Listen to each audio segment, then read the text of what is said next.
Hi, I'm Jerry Kelvin, and my channel is all about photographing and filming wildlife.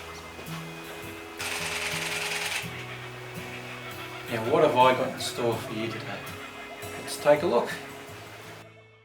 Well, good morning, and it certainly is on this beautiful spring day, 2 days in a row of beautiful sunlight without any clouds in the sky. Now, we're here to talk about 7D Mark II and its focusing system, a lot more in depth than I've done in the past. Now, where I am at the minute is perfect circumstance to talk about how to set your camera up for in the forest. Just in front of me here is a white-browed scrub wren. Got their nest in that little bush there, and the chicks have hatched. Over a period of a week I've been getting them used to me being here so that I can sit this close to them, about 5 metres away. Quite comfortable with me now. So what I'm hoping to achieve, and yesterday I did get a couple of good photographs of them actually jumping off branches with their wings out. Now I get an hour and a bit of sunlight coming through, and that's coming up soon, so I better talk fast. So they go onto those branches up there. I get beautiful sunlight come through, so I don't have to worry about the flash anymore. I go to continuous shooting.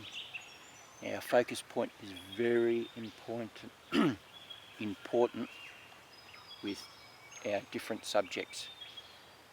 Because they're so small, under 150 millimeters from end of their beak to the end of their tail, so they're small. So what I use is 1 point, but with the expansion. That's 9 points, so it expands to double its normal size of a normal focus point. So that's where we start with. Here she comes to feed her young again, just on that branch there. So I'll just talk a little bit quietly so I don't disturb her too much. So we've got the camera configured so that to help us as best as possible with those small birds. So focusing point, I use it on the double. You may find that might be too small or too big, and you want to go down in size. It's just a matter of knowing your subject and understanding the focusing system with your points and moving from one to the other. But that helps me keep them in focus. Now let's move on. Turn the camera on. Go in to your actual menu and go to the AF file, and we have our first one being our cases. So which one is the best? Well, case 2 can be good for an all-rounder, I've found, but we really need to look and read each one to understand what they're best at.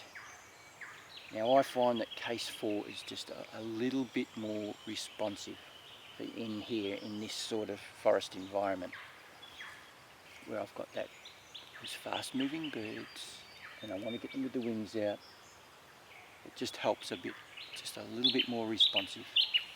Then, you know, when I'm somewhere else, I've got to change that case scenario to suit whatever subject I'm doing. Fast moving, erratic behaving sort of subjects, case 4 does seem to have more response. Now, when you look at their settings, you have 3 different settings of that particular case. So the top one is about remembering colour information and then swapping from one new subject that enters the scene, or how you want that configured. Well, I've left it at its default setting, which is in the middle. It doesn't seem to get too distracted from there at that point. And next one down is they're actually tracking the subject. So it stop, start, moving quickly and everything like that. I've got that turned right up, so it's much more sensitive to a change in behaviour. Bottom one, left it as it is. Now, might be the male this time, coming back in to feed the chicks. Now we move on to our next one. There. Now we're with our all servo, so when we're in continuous shooting, all servo, even one shot, when we want, how do we want the all servo to work when the shutter button's held down? Will you want it to release quickly, or do you want it to really make sure it's focused properly? And that's what I've done as a default. It's got it in the middle, so the best of both worlds. I just find that I prefer it to be right up to focus. So focus is my priority when we have that first shot. Then underneath that is what's your second priority with your second image. Well, I still want focus. It's yeah, I want my camera to focus before that shutter button is released. So they're all set to focus. We'll move on to the next one. That's the same, that's for one shot. And of course we're in one shot for a reason. We're probably using a flash, so we can't use continuous shooting anyway, but we want it to focus is our priority. You may prefer to have it set in the middle for your different circumstances. I like it all the way to focus. Now let's move on to our next one. Now this is a very important one up the top, and this is number 4 on the AF file. Lens drive when AF impossible. I stammered a bit there because I should be wearing glasses, reading glasses, but I'm not wearing them in public. So that's a very important one. When I first started out, of course, played with everything, turned that off to see what would happen, and it actually affects the lens drive itself. So it turns it off, and it goes off what the camera uses to focus with all the assisting of colours and blah blah. It's very sluggish. It's far too sluggish to be able to get a bird like that. So turn it on, make sure that it's on all the time. Now down the bottom is our auto AF blah blah EOS ITR AF. So that's all about the colour information it's taking with its intelligent technology of being able to remember a colour and keep with it, say a bird in flight. It also goes off contrast, which all cameras do anyway, and also combines that with measuring, so it measures distance of a subject. So all those three together help this system stay on track and be quick and responsive. Now I have that turned on. If you turn that off, all you get is measuring. So it just measures the distance of something. So it's not going to be utilising all the other things to be much quicker to respond to something. There's going to be circumstances, I suppose, a rare circumstance where you might need to go to that, just have the measuring. I haven't come across it yet, but if there's lots of distractions and stuff like that, maybe it might be the way to go. Now, what's the next one? Turn the camera back on. Number 5. So this is about manually adjusting the focus point itself. Do you want to have the focusing go to the edges of your focus square, or do you want them to go outside, so a wraparound? Expand that one point a bit more. Well, I found that it will pick up something. Just say I've got my little bird sitting on a branch and there's a nice coloured leaf right next to it, maybe just in front of it, so the focus distance will be slightly different. It will go for that every time.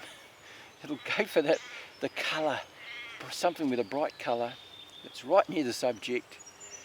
So I have that off and just have it go to the edges. So if you're out in the open, say, bird in flight, a wrap round could be quite useful. Can't use it in here, it just stuff things up. Coming back for another feed.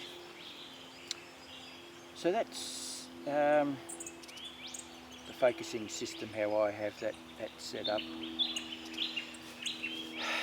let's move out into the open and see how I have it set up for birds in flight. So let's go. Well, here we are, out of the forest and into the open. Totally different environment, still got some distractions behind us though, so we have to change our camera to suit these new conditions. In the forest, manual mode, so I had control over everything. Lighting doesn't change that much, but out here it's different. So we have to go into TV mode, time value mode. I'm going to get a bit of wind on the mic, so have to put up with it. So our aperture is going to change a lot from 3 different types of environments here.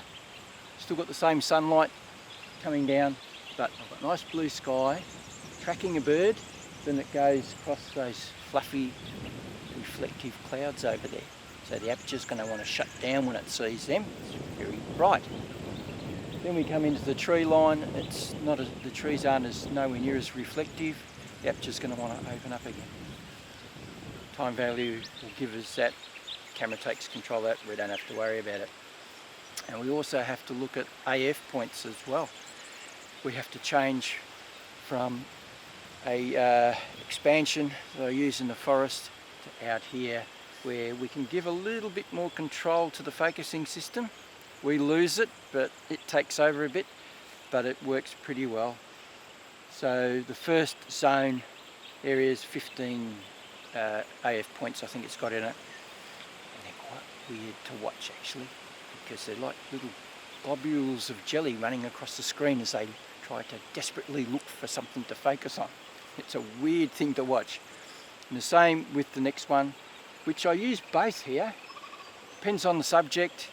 I use the larger zone area as well. It works really good, especially if my subject's quite a big bird. Just helps a lot better. Doesn't get distracted by the background. It stays on the subject. So we also have to talk about our case as well, don't we?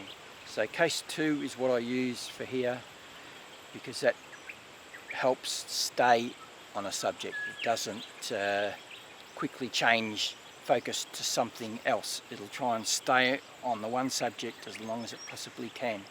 And I've actually tweaked it a bit as well so that it does that even better. And that's by the first setting of case 2. That's down into the negatives, so that it stays on the one subject, so it remembers the colour information and everything about my subject. So when it comes down into the tree line, it'll stay on it as much as it possibly can. And also our tracking, which is the next setting, I have that on the plus side so that it tracks things a lot better. So if it moves in and out, or like with a zoom lens, it's very hard to keep on a subject. You keep it perfectly in the middle as I'm coming from here across to here. So I'm trying to keep myself balanced. You move a little bit, don't you? So that helps a lot with if it goes slightly out of my focus points. It helps me out. It tries to keep a focus on it. So that's the camera sort of configured. Also have to go to continuous shooting. We're in the forest. I'm just on one shot because I'm using a flash, and you can't flash won't keep up with 10 frames per second when it's recycling time of 2. So it's one shot in the forest normally, and then out here continuous shooting, but we don't blaze away. It's not like I start off here with the bird and go brrrr. I wait, I get on the subject, focus on it, hold our back button focusing down, stay on my subject the whole way across, and when it gets into a perfect position with its wings, or just in a much closer, up closer to me, whatever, much better composed shot, then I'll start going 1, 2, 3, 1, 2, 3, 4, 1, 2, 3, something like that. Because you've got to go through 100 million photographs, otherwise taking all the fun out of it, because we're supposed to be taking the photographs, not the camera. And it's also looking after the shutter, because we're going to wear this thing out pretty quick, aren't we, with 10 frames per second. Anyway, let's go back into the forest and see what's happening with those scrub wrens, and we'll continue talking about focusing systems. So let's go. Well, I'm having a lot of fun taking photographs of these guys at the minute, but there's also a point to be made about composing a shot. Now, with your AF point, I use that double size one, 9 point. Because they're coming from one direction all the time, they're landing on that branch and flying into the nest. I've set my focus point over to the right a bit more, so that the bird's flying, hopefully catch its leg or something like that as it's leaping, flying wings out, so it's a more composed shot. I'm showing where it's going to, rather than if I do have the point in the middle. By the time it takes a shot, I'm showing more behind it, and the right hand side of it will be where it's come from. So it's not a really good composed shot that way. It just looks better when they're going to somewhere, so there's room in front of them, and also it helps with being able to follow them as well. Not that you can really follow a bird that moves that quick. To photograph a bird in the forest with continuous shooting is bloody hard when it's just flying. It's almost impossible, because you'll only get might get a shaft of light like I've got here, and if it moves across there, well, it's gone. It's behind the trees. The sun will be behind the trees as it goes over there, so it doesn't work. But just setting up to compose your shot like that, just move your focus point over a little bit, give it some room to fly into. Might work out for you. Now, this takes hours and days. I've still got a little bit more time to come over, so I'll keep playing and I'll get back to you in a minute. Now, there's something else about setting up this camera that I find very important, and I've said it a few times already. Back button focusing on this camera, it's very important that you do that. It gives you really good control over when the focusing system starts. So that means that we disable the focusing off shutter button, because it's very easy to go past halfway and it starts taking a photo before it's really had a good chance. So it's a must, it really is, to disable it. So you go into the Q button, highlight your little camera icon on the thing there, and that lets you configure the buttons at the back here on how you want them to react. So disable things, enable things. So disable the focusing off the shutter button. Now that gives you your AF button there. So you're just using that, you're putting your finger on that. So if I'm walking around, something jumps out at me really quickly, bird on a branch, say, jumps out of the scrub onto a branch and then it's gone. So we've got to be quick.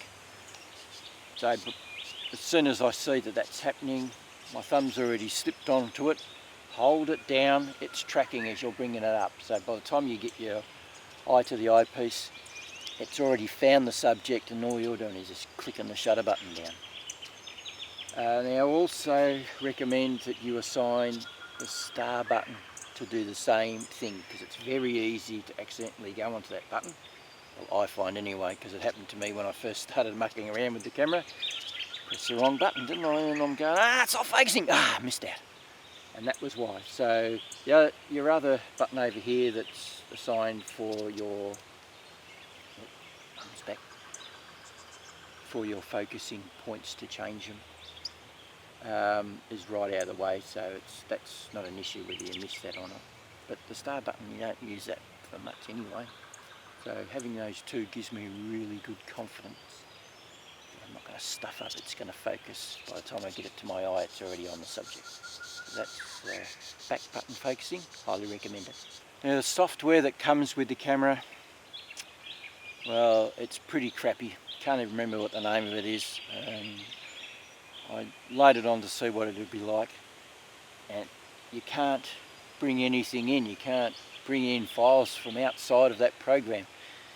You hook your camera up to the computer, it detects it, and you can download to there and can shoot it off to the cloud. It has Canon has their own cloud thing, so you can store your photographs. And I don't want to do that. I want control over my shit.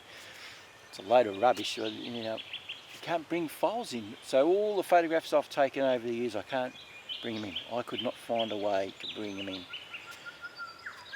So I don't use that. I use what came with my 5D Mark II, and that's a Zoom browser. So it's really good for organising your files. So have all your photographs download to a certain file. It automatically opens up to it, downloads them, and I can access everything from there and put them into where they should be, into other folders that are already named and blah blah blah. So it's really good for that. For processing, Digital Professional, you get an update that comes with it on the CD.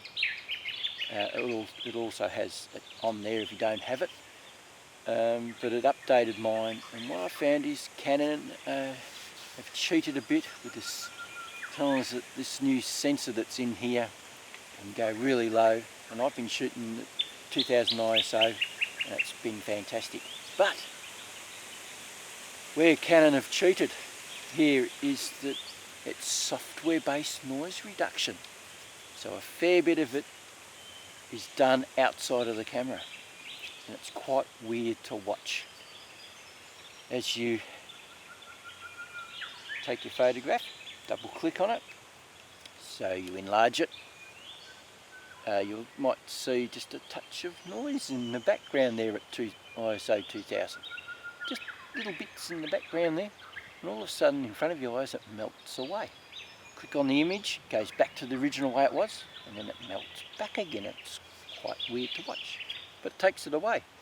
And actually even my 5D Mark II photographs as well, it does the same thing. So Canon, you're cheating. Now also Digital Professional, I find it's really good for just those little tweaks with your raw image. So you right click and you get your tools come up. Really handy.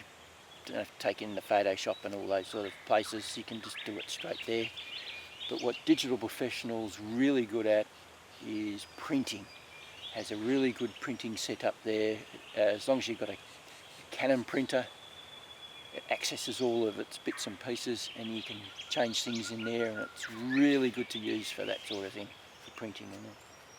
So yeah, that's just a little look at the software.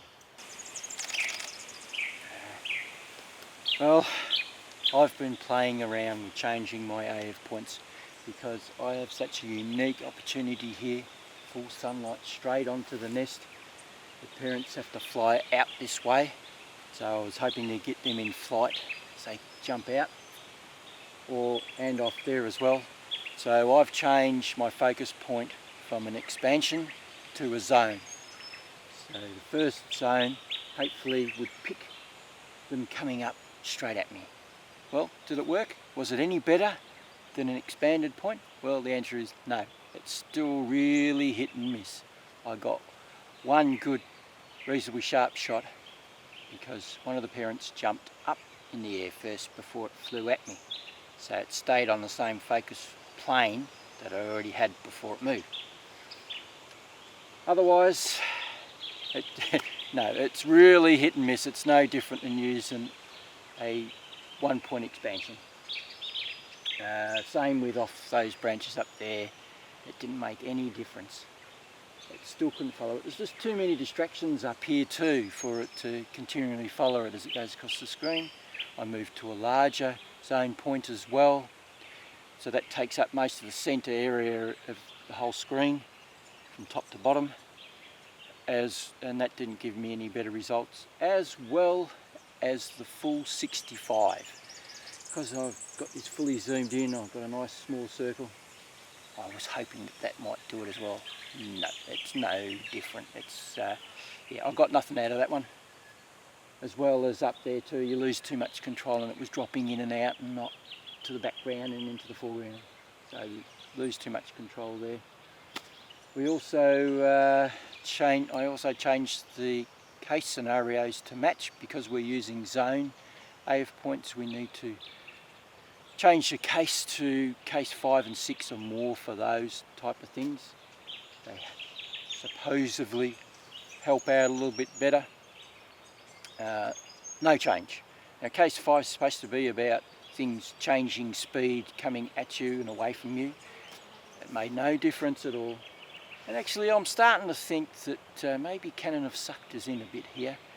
It may be that our case scenarios are all the same, and it's just a mind over matter thing that Canon hopefully would come across. I don't know. The subtle changes that I think I'm seeing, maybe there is, maybe there's not. Well, that's enough for you today. Hopefully help you out and give you a bit more of a handle on your focusing system. Now I'll splash up all the images I've taken over the last 2 days of here. I've got some fantastic stuff, so we'll put them up. Now if you'd like to subscribe to my channel and get notification whenever I do anything else, just click on the subscription button down there. And underneath the screen you're watching now, just down there in the bottom left hand corner, is an icon that'll take you to my channel, and you can go and have a look at all the things I've been doing over the years, like practicing at documentary making, as well as the odd camera review and other stuff. So that's enough of me carrying on. I'll see you later. Yeah, catch you then. Bye.